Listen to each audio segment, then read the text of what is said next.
What's up, y'all? It's Marcellus Wiley, that dude. Let's talk about Charles Barkley and how he keeps it 100. And he's daring ESPN to fire him.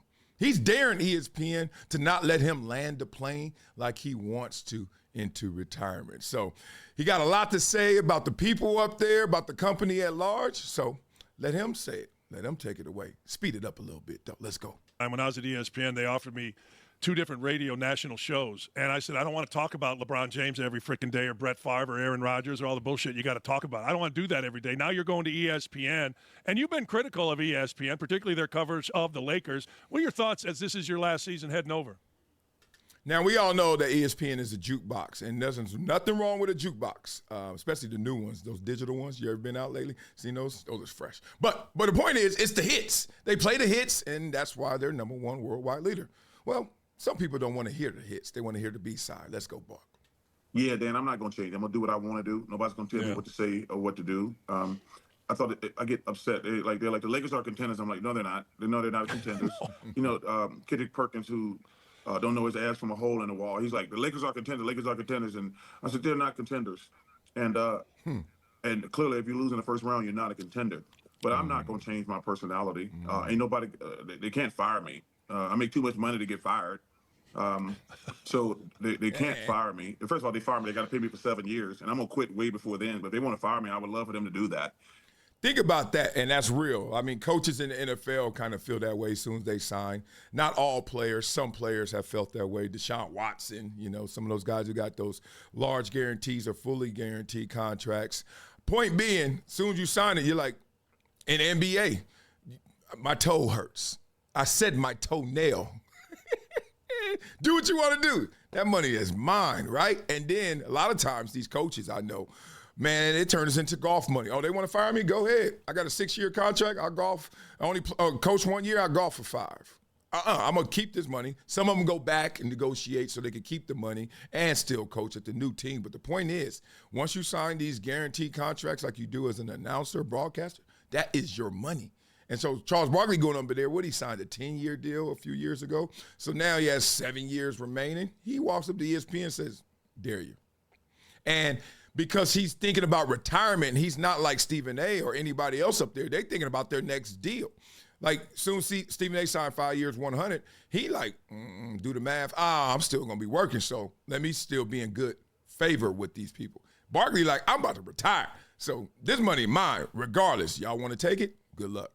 The only decision we've been making is how long I'm gonna work, and I've been going back and forth with TNT for the last 2 months, whether I'm gonna work 2 years or 3 years.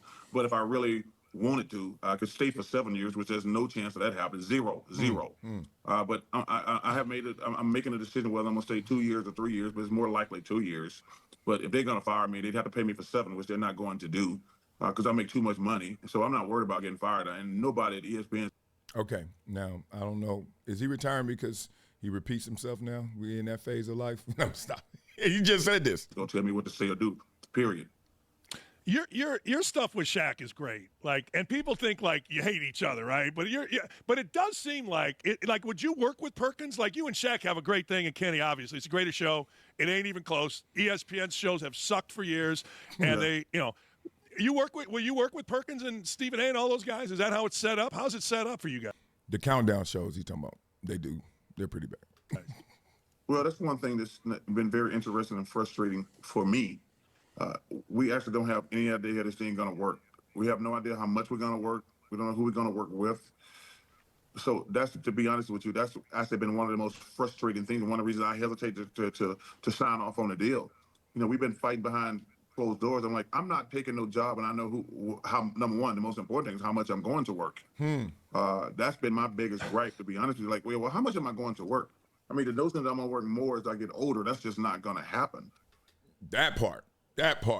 And so, as you can hear, and if you really listen, hey, what's up, y'all? It's your boy, Marcellus Wiley. You know, at Project Transition, we're all about being greater than your greatest excuse and helping people take control of their lives to make real change. And that's why I'm beyond excited to introduce our new partnership with Monitor Debt Resolution. We've teamed up to bring you an incredible debt solutions program designed to help tackle consumer debt head on. If you're struggling with over $10,000 in credit card debt, I want you to find peace in a solution. Monitor Debt Resolution is that solution. This team does one thing, and they do it well. They negotiate directly with your creditors to reduce what you owe, sometimes by thousands. Whether you're feeling overwhelmed by credit cards, medical bills, or loans, we're here to guide you every step of the way. Visit pt.monitordebt.com right now or call 866-204-0071. Let's explore this program to help you regain your peace of mind and get back on track. Together, we've got this. Let's transition your finances and your life for the better.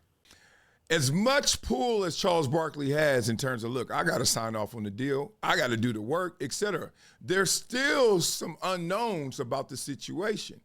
And those unknowns doesn't sound like they're all in his control. Like there's a negotiation going on. That's why they're beefing behind the scenes. So they're trying to obviously get the most they can out of Charles Barkley. They like, look, we didn't sign that deal for you. You signed that with Warner Brothers Discovery or TNT, whatever it is. You signed the deal over there. Good. That's a great deal for you. But now we're licensing you guys out. And since you're here, can we get some more of your participation to go with that pay? And anybody in their right mind going to say, no, I signed this deal to do this work, and now y'all want me to do more work. And then they're probably like, well, we can give you more money. And he's like, I don't need more money because I don't want to work more. I make so much money doing no work or little work or the work I like. You think I want to do more work?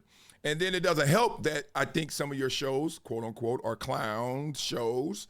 And I think some of those people that work over there, quote unquote, like he said, don't know they booty hole from the hole in the wall. Like he don't like Kendrick Perkins. He said he don't like Gilbert Arenas a little earlier in this. I mean, I think this is all facetious. I think he's just being funny, but whatever. Point being, he ain't trying to work like that. And how can ESPN force him? He's like, I do not want to be on ESPN 3 and Deportes. I want to do my show once a week, blah, blah, blah, and move on. So it's interesting, somebody coming in there, and this is how day one is. Like, let's bring it back to our sports. You imagine you draft a player, and he's a top dog.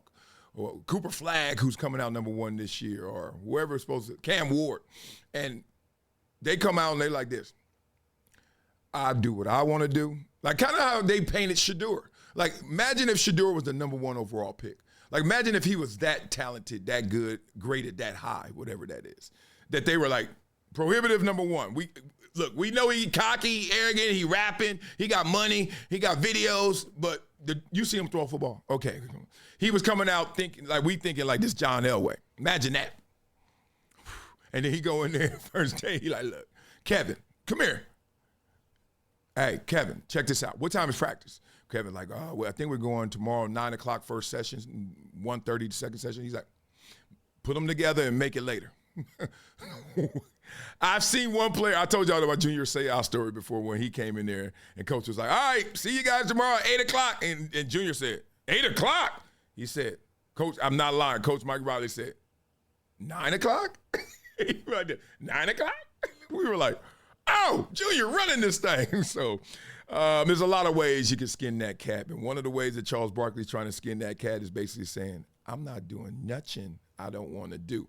So just pay attention to this and see how this plays out. Because Barkley has huge leverage because he has not, 1, just the work that he does and nobody else can do it like Barkley, but 2, how much he's getting paid. But they got something on him too called, yeah, y'all coming over here and we want you, but we want you in certain terms and certain ways.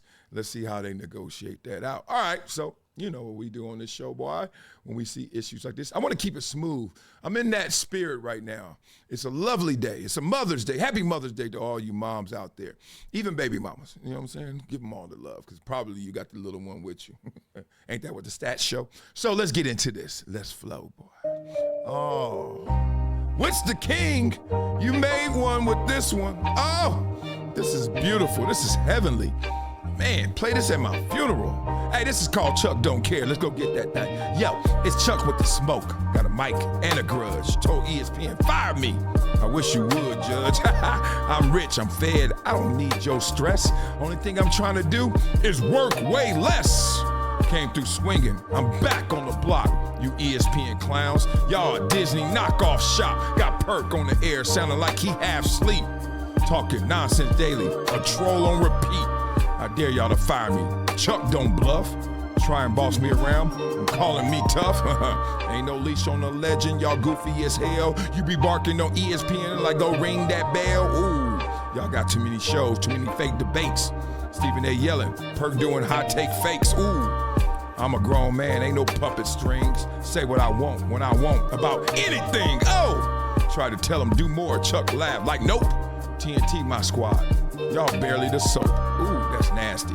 Perf off the set, makes sense. If dumb was a stat, y'all be on Hall of Fame offense. Woo. Let me know something right now, cause I ain't gonna go there, I ain't gonna bow down, no. I ain't here to argue with no Kendrick damn Perkins. I'm here to clown, cash checks, and keep it real, smirking. Charles, that's me, I'm Rogue, I'm the real one. I'm Hall of Famer with jokes, I'm a shotgun. I ain't asked for approval, y'all want smoke? I'm a living legend, tell Mickey Mouse, you want a joke? I dare y'all to fire me, I ain't scared. Wish I would, I double dare, triple dare, would you care? Blah, blah, blah. It's been a decade plus that I knew that this day was going to come. Oh, this is not hyperbole here. Because I believe the verse.